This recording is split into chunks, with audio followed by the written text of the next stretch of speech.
Dice el versículo 13 del segundo capítulo de la carta a los Colosenses, versículo 13. Y a vosotros, estando muertos en pecados y en la incircuncisión de vuestra carne, os dio vida juntamente con Él, perdonándoos todos los pecados. Amén. Señor, te damos gracias porque nos permites reunirnos. Es de gran gozo y alegría, Señor, el poder estar en este lugar. Permite que la meditación de tu palabra sea conforme a tu pensamiento y sabiduría, y que, Señor, puedas tener a bien alimentar nuestro espíritu y hacernos, Señor, con ello conocedores de lo que tú tienes para cada uno.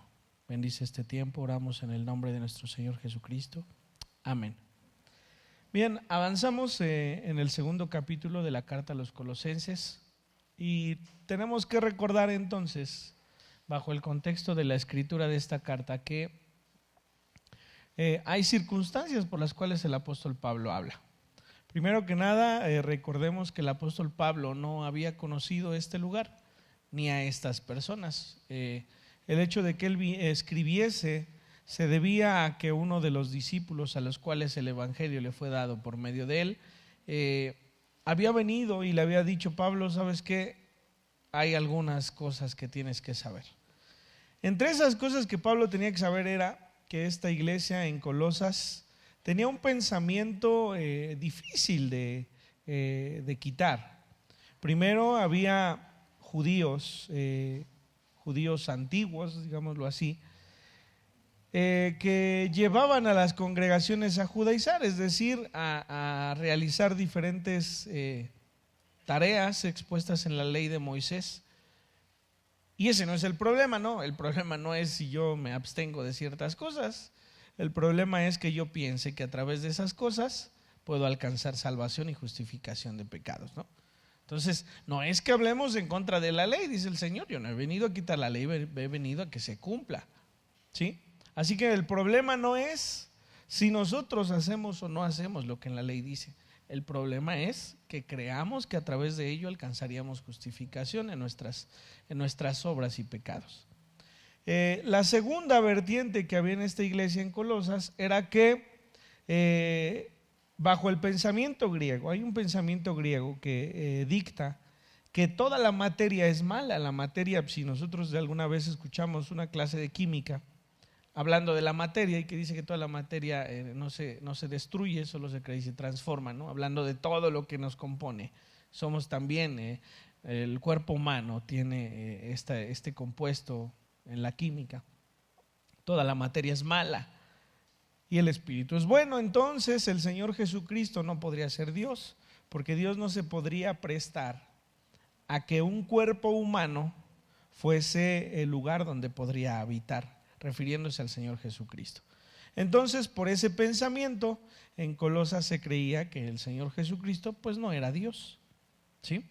Entonces, esto veníamos diciendo en el capítulo 1, es lo que el apóstol Pablo ha de argumentar para que estas ideas que alejan el pensamiento del hombre de la fe del Señor fuesen derrumbados. Y decíamos la semana pasada, si nosotros no tenemos por firme que el Señor Jesucristo es Dios, que vino a la tierra en forma humana, que fue crucificado, que resucitó y que por ello tenemos salvación, entonces estaríamos perdidos.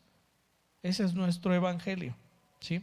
Entonces, este capítulo 2 es un capítulo que el apóstol Pablo sigue tomando como importante para expresarle a esta iglesia que el Señor Jesucristo es Dios. Así que dice, inicia este segundo capítulo: porque quiero que sepáis cuán gran lucha sostengo por vosotros y por los que están en la Odisea y por todos los que nunca han visto mi rostro. Es decir, yo entiendo que ustedes no han visto mi rostro, pero también por ustedes que no han visto mi rostro es que tengo esta gran lucha. Hoy pocas veces vemos que un pastor o que un apóstol o que un ministro tenga un sufrimiento por llevar la palabra. En los lugares en los que habitamos casi no sucede. Porque hablamos de lugares como en la sierra, como en Chiapas, como en los lugares más abandonados, en donde los hombres y mujeres por llevar una Biblia son muertos, son asesinados, ¿no? Por llevar el evangelio es una tarea de este tipo, y son lastimados, y son apedreados, y son insultados, y son encarcelados. Esa es la lucha que el apóstol Pablo está dispuesto a llevar para que el evangelio del Señor se exponga. Y uno diría, pero si a estos no les predicó él. Bueno, pues al final de cuentas tendríamos que entender que gracias a él algún hombre escuchó del evangelio y tuvo a bien llevar el evangelio a otros más. Cuando nosotros escuchamos del evangelio del Señor y nos enamoramos del Señor, nuestro anhelo es llevar a alguien más el evangelio. Así que el que sembró en nosotros, por consecuente está sembrando en otros. Por supuesto que proviene del Señor Jesucristo, ¿no? El ministerio de Pablo, decíamos la semana antepasada, es un ministerio que el mismo Pablo sabe que proviene del Señor Jesucristo, ¿no? Y le escribe a los Gálatas: este evangelio no me lo dijo ni me lo dio ni carne ni sangre, es decir, nadie en esta tierra me lo predicó, sino el mismo Señor Jesucristo. Y entendemos que en esta comunión con el Señor Jesucristo, el mismo Señor le dio todas estas bases a Pablo para predicar. Así que Pablo fue por diferentes lugares y muchos de los que le escucharon se convirtieron en esos discípulos de Pablo y por supuesto discípulos del Señor Jesucristo. Es como cuando hablamos del matrimonio, ¿no? Cuando la mujer se somete al hombre, en realidad se está sometiendo a Jesucristo, porque el hombre tiene que someterse a Jesucristo, ¿no? Entonces es, digamos, esta cadenita, este hilo que no debe romperse. Así que entonces Pablo dice: quiero que sepáis cuán grande lucha sostengo por vosotros. ¿Por qué él entonces lo expresa así? Bueno, porque por llevar ese evangelio que de alguna forma les ha llegado a ellos, ha tenido que padecer ciertas circunstancias en su vida. Por todos, dice, los que nunca han visto mi rostro, para que sean consolados sus corazones, unidos en amor, hasta alcanzar todas las riquezas de pleno entendimiento, a fin de conocer el ministerio de Dios el Padre y de Cristo, en quienes están escondidos todos los tesoros de la sabiduría y del conocimiento. A ver, el cristiano maduro tiene que llegar al punto del conocimiento de Dios que pueda disfrutar de lo que Dios le ha revelado. ¿Sabe? Cuando nosotros empezamos en el camino del Señor, irremediablemente vamos a tener el primer choque cuando asistimos al templo y de repente empezamos a ver que hay cosas malas en nuestra vida, ¿no? Cosas que antes hacíamos y que no teníamos problema en hacer, pero que bajo el conocimiento de la palabra empiezan a atacar nuestro pensamiento, como diciendo: ¿a qué vas? ¿A qué vas al templo? Eres igualito o peor que todos los que están acá afuera, ¿no? ¿Para qué vas si sigues haciendo estas cosas? ¿Para qué vas? El cristiano maduro va a llegar al punto de decir: por eso voy, porque necesito de un Salvador. Porque sí, tienes razón, soy peor que muchos de los que están acá afuera. Y aunque lo intente muchas veces vuelvo a caer. Pero precisamente por eso tengo que estar cercano a Dios, porque necesito de un Salvador. Nadie busca un abogado si no se sabe culpable. Es así de simple. Mi papá decía que siempre el que hace mal se está cuidando, ¿no? Si robó, se está cuidando de que no lo vean, o está pensando que ya lo vieron, o que alguien lo va a cachar. ¿Sí? Nosotros acudimos al Señor precisamente por el conocimiento que hoy tenemos de lo indignos que somos. Así que dice el apóstol Pablo: para que sean consolados sus corazones unidos en amor, hasta alcanzar todas las riquezas del pleno entendimiento. El cristiano maduro debe alcanzar las riquezas del entendimiento de lo que es el evangelio. Y el evangelio dice que aunque somos culpables de pecado, nuestro pecado ha sido pagado por el Señor Jesucristo. Y entonces Él sostiene nuestra salvación. Él sostiene nuestra salvación. Él sostiene nuestra salvación. No nosotros, no nuestros actos, no nuestras obras, no nuestro comportamiento. Él sostiene nuestra salvación. Y ese conocimiento que el cristiano debe tener, tarde o temprano va a ser sólido en su corazón y le va a dar la tranquilidad de saber que es salvo. Si yo les pregunto a ustedes si son salvos o no, no tienen que pensar en lo que pasó ayer o la semana pasada o hace un mes y decir, no, es que a lo mejor no. Tienen que pensar lo que pasó en la cruz del Calvario. Ese debe ser el pensamiento del cristiano y es lo que le da solidez a su salvación.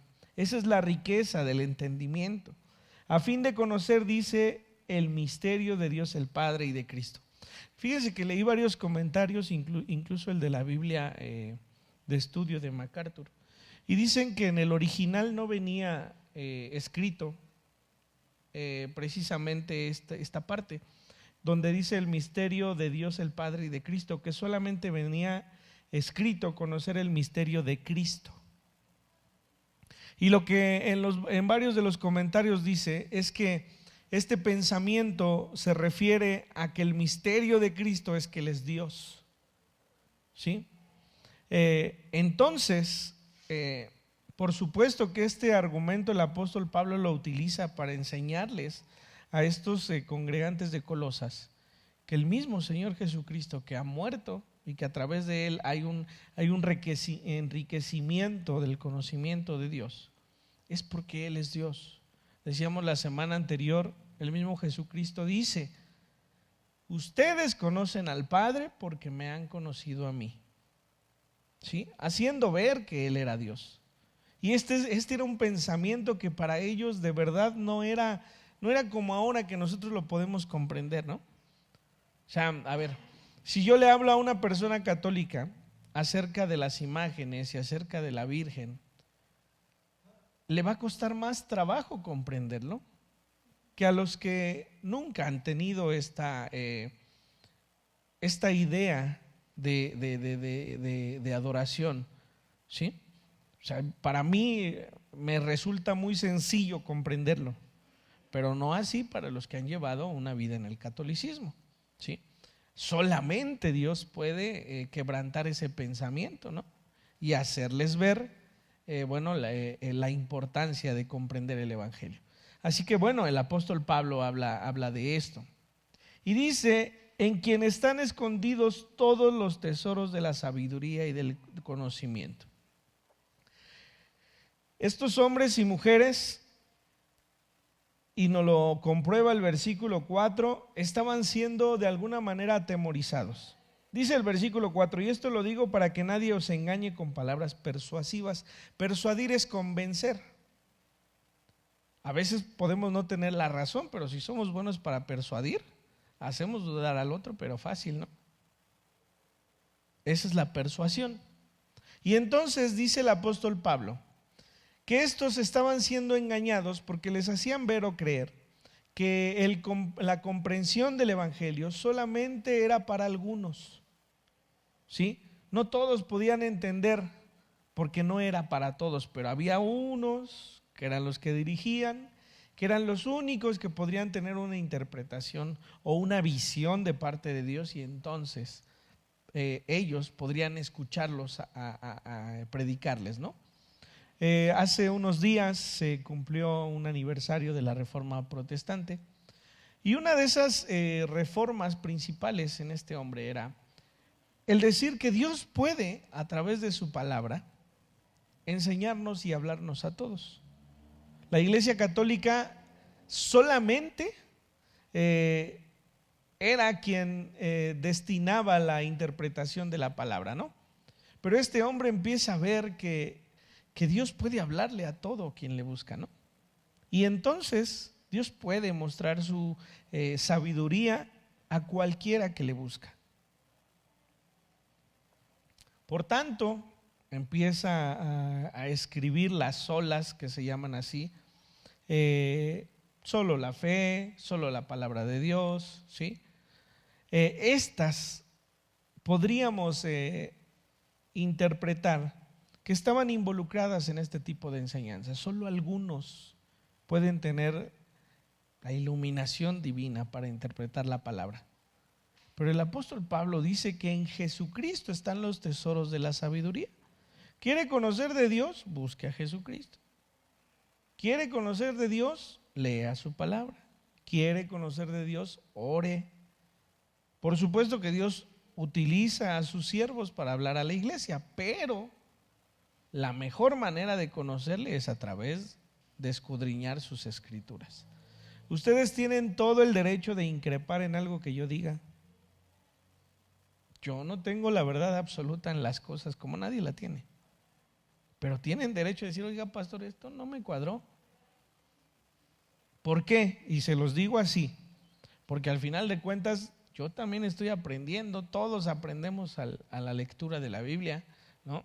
Yo veía a mi papá y él se subía y leía la palabra y ahora yo que leo digo, ay, yo creo que mi papá leía menos. Pero era en su corazón honesto, buscaba del Señor para poder enseñar. Sin embargo, tampoco tendría la verdad absoluta. No podemos confiar en ningún hombre. Entonces nuestra obligación es escudriñar a través de la palabra, de que Dios nos dé y nos revele los misterios de su palabra, para que entonces no todo lo que escuchemos lo demos por cierto, ¿no? Si llegamos a ir a algún congreso, si llegamos a visitar otra iglesia, nuestros oídos deben estar afinaditos, ¿no? O sea, debemos saber discernir entre lo que no está en la palabra y lo que sí está. Entonces el apóstol Pablo les hace esta invitación de buscar a Jesucristo, porque en Él está la sabiduría, no en los hombres que dirigían en ese tiempo. Así que dice, esto lo digo para que nadie os engañe con palabras persuasivas, que nadie los engañe, que nadie los convenza de que en ellos está la verdad está en el Evangelio. Porque aunque estoy ausente en cuerpo, no obstante en espíritu estoy con vosotros, gozándome y mirando vuestro buen orden y la firmeza de vuestra fe en Cristo. La firmeza de la fe debe estar en el Evangelio del Señor. Por eso les digo, si como cristianos podemos entender que a pesar del pecado que hay en nuestra vida diariamente, Dios nos ha amado y ha muerto y ha resucitado, esto nos dará firmeza en nuestra salvación. Por eso el apóstol dice, ¿para qué? Mirando vuestro buen orden y la firmeza de vuestra fe en Cristo. En Cristo, ahí debe estar la fe. Por tanto, de la manera que habéis recibido al Señor Jesucristo, andad en Él, arraigados y sobreedificados en Él, inconfirmados en la fe, así como habéis sido enseñados, abundando en acciones de gracias. Si bien, y vuelvo a insistir, si bien las obras no nos dan la salvación, es una obligación del cristiano buscar que su testimonio sea firme y congruente con lo que cree. No me voy a meter en pecados, metámonos en las cosas buenas, ¿no? Si Dios es misericordioso, el cristiano debe ser misericordioso. Si Dios ha tenido amor para con nosotros, el cristiano debe tener amor para con los demás. ¿Sí? Eso es lo que a nosotros nos define como cristianos. Desde que nos nombramos cristianos, que somos seguidores de Cristo, discípulos de Cristo, el discípulo hace lo que el maestro hace. El maestro ama, el maestro perdona, el maestro es paciente. Así debemos ser, porque esto refleja que en verdad somos creyentes del Señor. ¿Sí? Entonces, dice el apóstol Pablo, que la manera en que recibieron al Señor Jesucristo, es decir, en amor, en paz, en paciencia, en benignidad, en gozo, en esperanza, en mansedumbre, debemos andar con Él. así como recibimos al Señor. No con acusaciones, sino con misericordia, ¿sí? Arraigados y solidificados en Él y confirmados en la fe, así como habéis sido enseñados, abundando en acciones de gracias. Mirad que nadie os engañe una vez más por medio de filosofías y huecas sutilezas, según las tradiciones de los hombres, conforme a los rudimentos del mundo y no según Cristo, porque en Él habita corporalmente toda la plenitud de la deidad.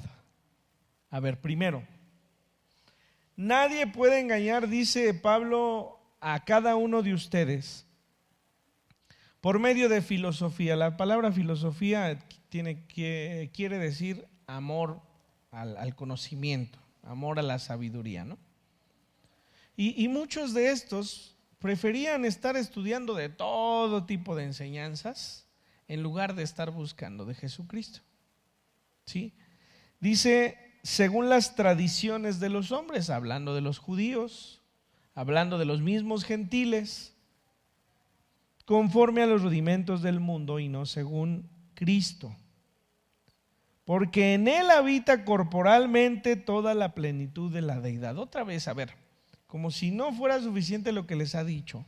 En ese cuerpo que ustedes creen que es materia y que por tal no puede venir Dios en él, dice, en ese cuerpo, porque en Él habita corporalmente toda la plenitud de la deidad. Es decir, Dios habitó ese cuerpo que ustedes creen que es materia y que no puede ser por el simple hecho de que hay pecado en él. Ese es el gran ejemplo de nuestro Señor Jesús. A ver, nosotros decimos que pecamos porque al final somos carne, ¿no? Eso es lo que muchas veces decimos. Porque este cuerpo tiene una tendencia hacia el pecado. El cuerpo que habitó el Señor Jesucristo también la tenía, ¿eh? También podía ser tentado, pues fue tentado, dice en el principio de su ministerio, ¿no? Y dice que fue tentado en todo. Entonces ese cuerpo también tendría inclinación hacia el pecado. Sin embargo, el Señor Jesucristo, que es el único santo, pudo habitar ese cuerpo sin pecar. Por tanto es que su sacrificio en la cruz tiene validez. Porque vivió en esta tierra como cualquiera de nosotros, pero no pecó. Y entonces por eso ese sacrificio tiene ese valor y ese peso. Porque en Él habita corporalmente toda la plenitud de la deidad. Y vosotros estáis completos en Él, que es la cabeza de todo principado y potestad. En Él también fuisteis circuncidados con circuncisión no hecha a mano, al echar de vosotros el cuerpo pecaminoso carnal en la circuncisión de Cristo, sepultados con Él en el bautismo, en el cual fuisteis también resucitados con Él, mediante la fe en el poder de Dios que le levantó de los muertos. Cuando Abraham hace el pacto con Jehová, Jehová le pide que circuncide a todo varón que habite su casa, tanto nacido de él como extranjero, ¿no? Y dice la Biblia que el mismo día que Abraham fue circuncidado, Ismael, su hijo, también lo fue. Y dice la Biblia que Isaac, cuando nació a los 8 días, fue circuncidado. La circuncisión solamente era una señal del pacto que se había hecho con Dios. No era algo que con motivo perdonara pecados o justificara a las personas, solamente era una señal. Cuando nosotros venimos al bautismo, el bautismo que es en el nombre del Padre y del Hijo y del Espíritu Santo, lo único que hacemos es mostrar una señal de lo que creemos. Eso es el bautismo. Ni quita pecados cuando nos sumergimos en el agua, ni somos otros cuando nos levantamos. Es algo testimonial, como lo era la circuncisión. Y entonces el apóstol Pablo dice aquí, fuisteis circuncidados con circuncisión no hecha a mano, al echar de vosotros el cuerpo pecaminoso carnal en la circuncisión de Cristo. Es decir, cuando nosotros creemos en Jesucristo, y lo que dice el versículo 12, y somos sepultados con el bautismo Es decir, damos testimonio de que creemos en la muerte del Señor Jesucristo como paga de nuestro pecado. Entonces dice, fuisteis también resucitados con Él mediante la fe en el poder de Dios que le levantó de los muertos. Y a vosotros, estando muertos en pecados y en la incircuncisión de vuestra carne, os dio vida juntamente con Él, perdonándoos todos los pecados, anulando el acta de los decretos que había contra nosotros, que nos era contraria, quitándola de en medio y clavándola en la cruz. Lo que sucedía cuando un hombre era muerto, era crucificado por su pecado, era que se escribía todo lo que había hecho, ¿no? No sé si han visto algunas películas en las que van a matar a alguna persona por lo que ha hecho y empiezan a leer todo lo que ha hecho. O sea, como diciendo el motivo por el cual ha de morir, ¿no? Bueno, pues esto se estilaba así. Las personas que habrían de ser crucificadas, se les hacía un listado de todo lo que habían hecho y se les pegaba ahí en donde habrían de perecer, ¿no? Se dice, como alguna suposición, que cuando el Señor Jesucristo viene ante la mujer adúltera que quieren matar, dice que se agacha y que toma una piedra, ¿no? Y que se va alejando y que toma la piedra. Y los comentarios dicen que él quizá escribía en esa piedra todos los pecados de todos aquellos hombres que la señalaban, ¿no? Y que entonces cuando se levanta su mirada, ya no hay más quien le ataque, quien le señale. Y le dice a la mujer, mujer, ¿dónde están aquellos que te acusaban? Y la mujer dice, se han ido. Bueno, ni yo lo hago. Vete y no peques más, ¿no? Imagínese que usted está frente al Señor y que a usted mismo le da una hojita y le dice, escribe todo lo que has hecho. Se acordó, hermano Rafa, ¿verdad? Mejor se agachó. Acuérdese, ponga en su mente todo lo que le separa de la santidad de Dios. Todo lo que le señalaría para siquiera presentarse delante de Dios. Y que cuando usted termine y se le entregue al Señor, por supuesto, de rodillas, el Señor tome esa acta, tome esa hoja y la empiece a romper. Y le diga, todo esto ya ha sido pagado. No hay más que te acuse. No hay nada que te señale, ni yo lo hago. El apóstol Pablo dice esto. Allí en esa cruz fue clavada esa acta de todos tus pecados. Esa es la certeza de la fe. Esa es la plenitud del conocimiento de Dios. Cuando nosotros conocemos a Dios, vamos a comprender que no hay nada que nos señale como indignos de estar frente al Padre.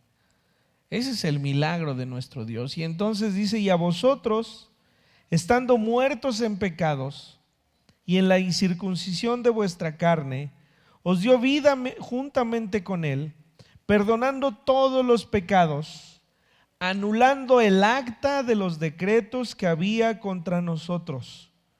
Todo lo que usted pensó ahorita y que escribió mentalmente, todo eso, dice, ha sido anulado el acta de los decretos que había contra nosotros, que no era contraria, quitándola de en medio y clavándola en la cruz. Y despojando a los principados y a las potestades, los exhibió públicamente, triunfando sobre ellos en la cruz. Hablábamos de esto la semana anterior. Los principados y las potestades, pues refiriéndose a Satanás y a los ángeles caídos, quienes pensaron que cuando el Señor Jesucristo había muerto habían tenido victoria sobre Él, no sabiendo que cuando Él resucitó venció la muerte y venció todo eso que nos acusaba a nosotros también. Y entonces dice el versículo 15 que despojó a los principados y a las potestades y los exhibió públicamente. La muerte no tiene poder sobre cualquiera que crea en el nombre del Señor Jesucristo, como no lo tuvo cuando el Señor Jesucristo fue crucificado, triunfando sobre ellos en la cruz. Por tanto, nadie os juzgue en comida o en bebida, o en cuanto a días de fiestas, luna nueva o días de reposo. La ley del Señor, descrita en el Deuteronomio, en el Levítico, pues es un listado, aparte de los sacrificios que se habrían de hacer por el pecado, de los días que habrían de guardarse. ¿Por qué habla de las lunas? Bueno, pues porque el calendario era lunar, ¿no? Y de acuerdo a, por ejemplo, los primeros 14 días se tendría que cumplir con la Pascua. Y de ahí los panes sin levadura. Y de ahí cada una de las fiestas. Esto era algo que este pueblo debía seguir. Los días de reposo, guardar los días de reposo, las fiestas, siguiendo las lunas nuevas o el calendario de acuerdo a lo que tenían que hacer. Y dice aquí, nadie os juzgue o en comida o en bebida. Veíamos hace allá algunos meses que cuando el apóstol habla de la comida, y siempre hacemos esta referencia, cuando nosotros oramos por los alimentos, le pedimos al Señor que los bendiga, ¿no? ¿Pero por qué hacemos esto? Bueno, se estilaba que las carnicerías, lo que hoy conocemos como carnicerías, vendían obviamente para alimentarse a los hombres, ¿no? Pero muchas de estas tendrían pues lo que se había ofrecido a otros dioses paganos. Y entonces ofrecían otros dioses, lo llevaban a la carnicería y entonces alguien compraba y se alimentaba de ahí. Y entonces había algunos que decían, no puedes comer de esa comida porque fue puesta hacia los ídolos, ¿eh? Entonces Pablo, el apóstol Pablo dice, coman, por eso bendecimos los alimentos, ¿no? A lo mejor hoy no han sido ofrecidos en sacrificio, bueno, pero el hacerlo es un agradecimiento al Señor, dando testimonio de quien Él es quien nos lo da. Ese es lo que nosotros hoy hacemos, ¿no? Pero el propósito era ese, que esa comida o esa carne que había sido ofrecida, pues bueno, no fuésemos partícipes con ello de estos alimentos, ¿no? Y entonces el apóstol Pablo casi dice, es muy sencillo que por la comida o la bebida o las lunas o esto, alguien te señale, no lo permitas. Nadie os juzgue en comida o en bebida, o en cuanto a días de fiesta, o luna nueva o días de reposo, todo lo cual es sombra de lo que ha de venir. Pero dice, el cuerpo es de Cristo. Nadie os prive de vuestro premio, afectando humildad y culto a los ángeles, entremetiéndose en lo que no ha visto, vanamente, hinchado por su propia mente carnal. A ver, este versículo 18 tiene que ver con lo que muchos de los falsos maestros decían, ¿no? Ellos decían que de alguna manera algo les había iluminado y entonces tenían algo por decir a la congregación, ¿no? Como si yo les dijera, hermanos, ¿qué creen que ayer soñé y el Señor me dijo esto? Bueno, primero la Biblia dice que evaluemos la profecía, que si se cumple entonces es profeta, ¿no? Pero entonces estos hombres hacían alusión a la diferencia que había entre los congregantes y ellos muy iluminados, y entonces hablaban y decían cosas que dice Pablo, que vanamente, hinchado por su propia mente carnal, vanamente por su pensamiento, no tiene nada que ver con Cristo, ¿sí? Y lo único que sucede, dice, cuando esto pasa, es que os privan de vuestro premio. ¿Cuál es el premio? Conocer de Dios, ¿sí? Nada de esto puede impedirnos el acercarnos y conocer del Señor. Ese es nuestro premio. Nuestro premio de congregarnos, de leer la palabra, de orar, es que los misterios de su sabiduría sean para nosotros. Y a veces alguien nos distrae, ¿no?, con lo que nos dice. Y entonces a veces hasta dejamos de congregarnos porque alguien me dijo que ¿para qué vas? Y nuestro premio es conocer al Señor. Y no haciéndose de la cabeza, en virtud de quien todo el cuerpo, nutriéndose y uniéndose por las coyunturas y ligamentos crece con el crecimiento que da Dios. A ver, hacerse de la cabeza es que el cuerpo se tome a la cabeza. Y ya habíamos leído la semana pasada que dice la Escritura que el Señor Jesucristo es cabeza de su iglesia. Hacernos, tomarnos, arraigarnos, unirnos a la cabeza que es Cristo, nos trae bendición. Cuando nosotros, o cuando alguien más bien predique y no nos edifique, lo único que está provocando es que el cristiano se aleje de la cabeza que es el Señor. Entonces busquemos que nuestra enseñanza siempre sea para edificación de la iglesia. Que la iglesia escuche y que lo que escuche le sirva para arraigarse en el amor del Señor.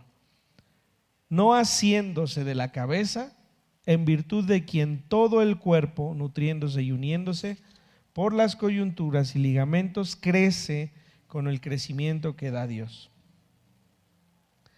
Pues si habéis muerto con Cristo en cuanto a los rudimentos del mundo, ¿por qué como si vivieseis en el mundo os sometéis a preceptos tales como no manejes, ni gustes, ni aun toques? A ver, en las hojitas que les di, hay un concepto que debemos agregar a nuestro vocabulario para comprensión de. En la segunda página, en la parte central, hay un párrafo que dice el ascetismo, ¿sí? De arriba hacia abajo es el cuarto, en la parte de atrás de la hoja. Y dice: el ascetismo consiste en todos los intentos de alcanzar la santidad mediante el descuido riguroso de uno mismo, la abnegación extrema, entendiendo como abnegación a la persona que renuncia voluntariamente a sus deseos, intereses, pasiones, además de incluir como ascetismo incluso el infringirse dolor por uno mismo. A ver, esto nos va a resultar muy conocido. ¿Cómo son las mandas?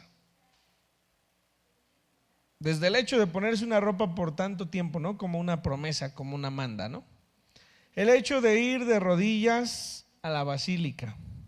El hecho de flagelarse por el pecado que han cometido.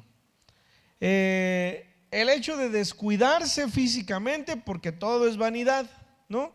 Ni me puedo, dice el primer punto, el ascetismo consiste en todos los intentos de alcanzar la santidad mediante el descuido riguroso de uno mismo, ¿no? Ni me arreglo, ni me baño, ni me maquillo, porque todo es vanidad y entonces esto ofende a Dios. Imagínense nada más que por no arreglarse, no bañarse, por lastimarse, pudiésemos alcanzar la vida eterna o la justificación. No suena lógico.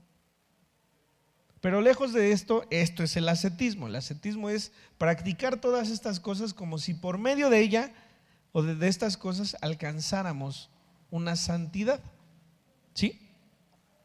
Y entonces, ahora sí, dice el apóstol Pablo: pues si habéis muerto con Cristo en cuanto a los rudimentos del mundo, en cuanto a las cosas que el mundo dice que tienes que hacer para ser justificado, ¿por qué, como si vivieseis en el mundo, os sometéis a preceptos tales como no manejes, ni gustes, ni aun toques?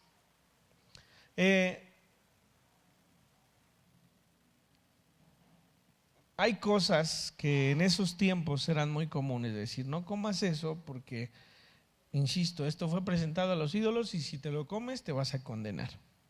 ¿Sí? No podemos tampoco decir que hay cosas que deshonran a Dios. A ver, acabamos de pasar una fecha terrible. El Día de Muertos es una fecha terrible.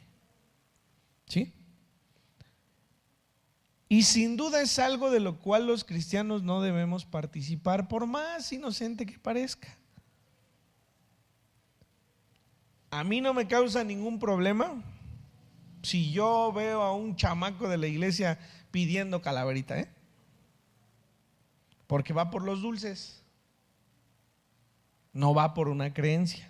A mí.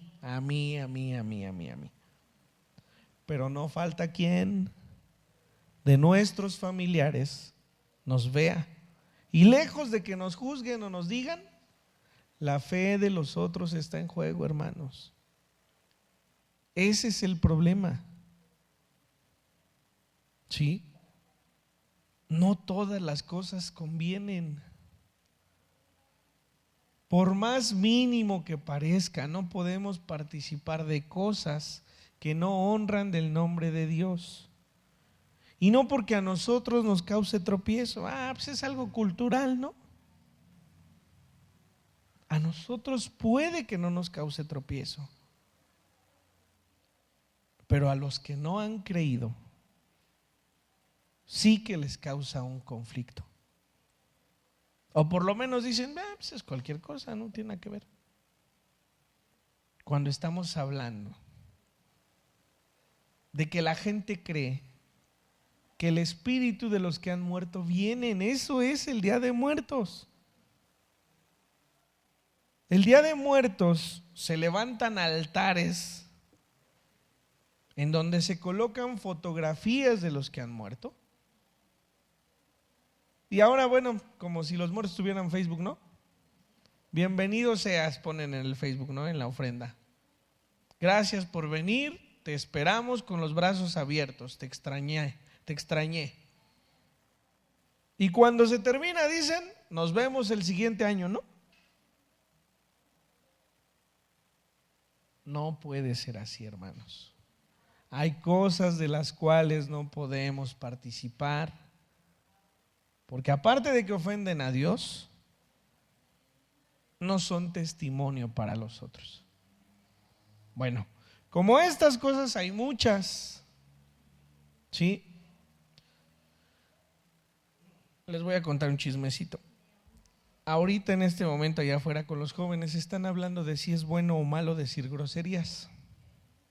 Por alguna inquietud que tuvo algún joven, mi esposa les dijo, bueno, ¿de qué quieren hablar? Uno de los temas fue ese, ¿no?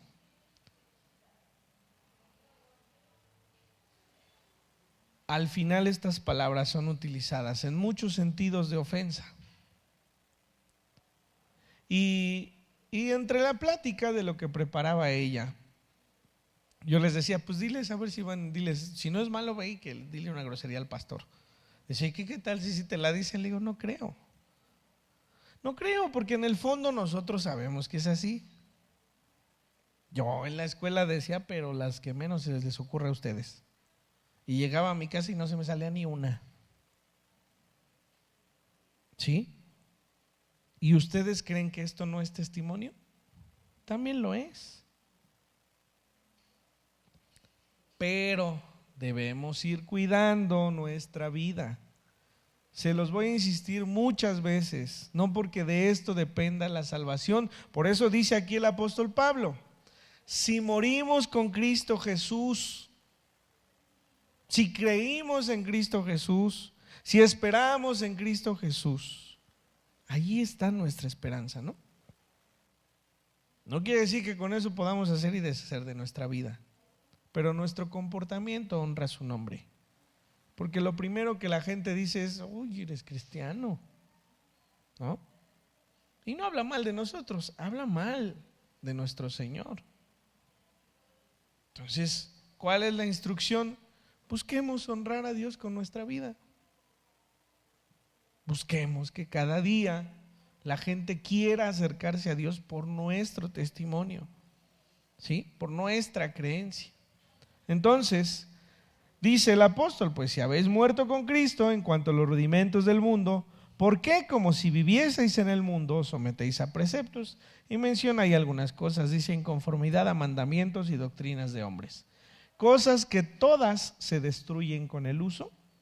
Tales cosas tienen a la verdad cierta reputación de sabiduría, en culto voluntario, en humildad y en duro trato del cuerpo, pero no tienen valor alguno contra los apetitos de la carne.